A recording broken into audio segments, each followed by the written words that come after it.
በመካከለኛው ምስራቅ ለሳምንታት ቀጥሎ የነበረውና ዓለምን በውጥረት ውስጥ ያከረመው የአሜሪካና የኢራን ጦርነት ትላንት በተደረሰ የሁለት ሳምንት የተኩስ አቁም ስምምነት ወደ አዲስ ምዕራፍ ተሸጋግሯል።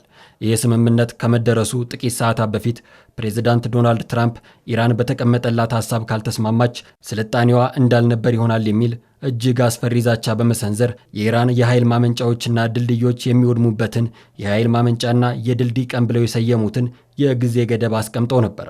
ይህንን ተከትሎ የኢራን ሕዝብ በሀገር ፍቅር ስሜት ተነሳስቶ በታሪክ ታይቶ በማይታወቅ መልኩ በኃይል ማመንጫዎች ዙሪያ የሰው መከላከያ ግንብ በመስራት እንደዚሁም በአሕዛብ ድልድዮች ላይ ሰንደቅ ዓላማ በመያዝ ለጥቃቱ ያላቸውን ተቃውሞ በተግባር አሳይተዋል።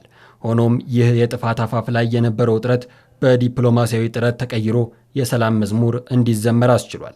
ስምምነቱ ዓለምን ወደ አሰቃቂ የስልጣኔ ጥፋት ሊወስድ ከነበረው አዙሪት በትንሹም ቢሆን ትንፋሽ የሰጠ ሆኖ ተገኝቷል። ፕሬዚዳንት ዶናልድ ትራምፕ የኢራን የኃይል ማመንጫዎችና ድልድዮችን ለማውደም ያስቀመጡት የጊዜ ገደብ ሊጠናቀቅ 2 ሰዓታት ብቻ ሲቀረው የተደረሰው ይህ ስምምነት በተለይም የሆርሙዝ ሰርጥ ለ2 ሳምንታት ክፍት እንዲሆን ማስቻሉ ለዓለም አቀፍ እንቅስቃሴ ትልቅ ትርጉም አለው። የዚህ ስምምነት መራዘም በዓለም አቀፍ የኢኮኖሚ እንቅስቃሴ ላይ ያለው ትርጉም እጅግ ከፍተኛ ነው። በዓለም የነዳጅና የተፈጥሮ ጋዝ ንግድ 20 በመቶ የሚዘዋወርበት የሆርሙዝ ሰርጥ መዘጋት የነዳጅ ዋጋ በአንድ በርሜል ከ120 በላይ እንዲንር አድርጎት እንደነበር ይታወሳል። ስምምነቱ እንደተሰማ ግን የነዳጅ ዋጋ በአንድ ሌሊት በ13 በመቶ ቅናሽ በማሳየት ወደ $91 አካባቢ ወርዷል። ይህ መረጋጋት እንደ ኢትዮጵያ ላሉ ነዳጅ አስመጪ ሀገራት ትልቅ እፎይታ ነው።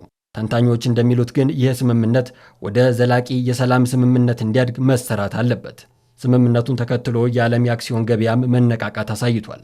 ቀደም ሲል ዓለም አቀፍ የኤነርጂ ኤጀንሲ የግጭቱን መባባስ በታሪክ ታይቶ የማይታወቅ የኃይል አቅርቦት መስተጓጎል ሲል ገልጾት የነበረ ሲሆን የተኩስ አቁሙ መራዘም ይህንን ስጋት ለጊዜውም ቢሆን የቀነሰው ይመስላል። ዓለም አቀፍ ተንታኞች ስምምነቱን በተለያየ እይታ እየመረመሩት ይገኛሉ። በላንዡ ዩኒቨርሲቲ የመካከለኛው ምስራቅ ጉዳዮች ባለሙያ የሆኑት ዡ ዩግባአው እንደሚሉት ሁለቱ ወገኖች ሊሸከሙት የማይችሉት አጣብቂኝ ውስጥ በመግባታቸው ለድርድር ተገኝተዋል። የኢራን 10 ነጥብ ያቀፈ የሰላም ዕቅድ ለዋሽንግተን እንደ መነሻ ቢቀርብም አሜሪካ የኢራንን የዩራኒየም ማበልጸግ መብት መቀበልን የመሰሉ ነጥቦችን በቀላሉ እንደማታጸድቃቸው ተንታኞች ይገምታሉ። በተለይም በኢራን በኩል የሚወጡ የፋርስ ቋንቋ ዘገባዎች ዩራኒየም ማበልጸግ ተፈቅዶልናል የሚል ይዘት ቢኖራቸውም የአሜሪካ ባለሥልጣናት ግን የኢራን የኒኩለር ቁስ ሙሉ በሙሉ እንዲወገድ እንደሚፈልጉ መግለጻቸው በመረጃው መካከል ያለውን ከፍተኛ ልዩነት ያሳያል። መገናኛ ብዙሃን መረጃውን የሚዘግቡበት መንገድ እንደየግንኙነታቸውና ፖለቲካዊ አስተላለፋቸው ተለያይቶ ታይቷል። እንደ CNN እና ዘ ኒውዮርክ ታይምስ ያሉ የምዕራባውያን ሚዲያዎች የአሜሪካን ጥቃት እንደ ራስን የመከላከልና የሽብር ስጋትን የመቀነስ እርምጃ አድርገው እየዘገቡት ነው። በአንጻሩ አልጀዚራና መሰል የቀጠናው ሚዲያዎች የግጭቱን ሰብአዊ ዋጋና የኢራንን የመከላከል እርምጃ በማጉላት ላይ አተኩረዋል። የኢራን የመንግስት መገናኛ ብዙሃን ደግሞ ስምምነቱን ለአሜሪካ ታሪካዊና አሳፋሪ ሽንፈት ነው በማለት ለሀገር ውስጥ ፕሮፓጋንዳ እየተጠቀሙበት ይገኛሉ። እስራኤልና አሜሪካ ስምምነቱን አስመልክተው ጥንቃቄ የተሞላባቸው አስተያየቶችን ሰጥተዋል።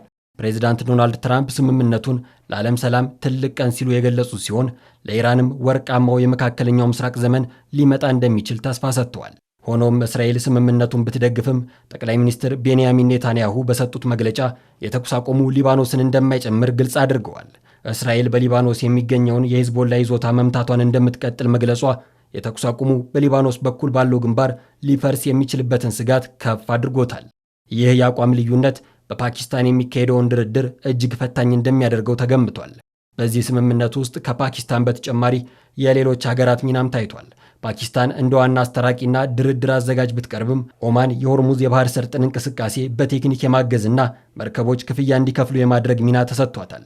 ቱርክ ድርድሩ ደረጃ በደረጃ እንዲሄድ ግፊት ስታደርግ፣ ቻይናና ሩሲያ በበኩላቸው በተባበሩት መንግስታት ድርጅት የጸጥታው ምክር ቤት አሜሪካን የሚደግፉ የውሳኔ ሐሳቦችን ውድቅ በማድረግ የኢራን ጥቅም እንዳይሸረሸር ሚዛን ለመጠበቅ ሞክረዋል።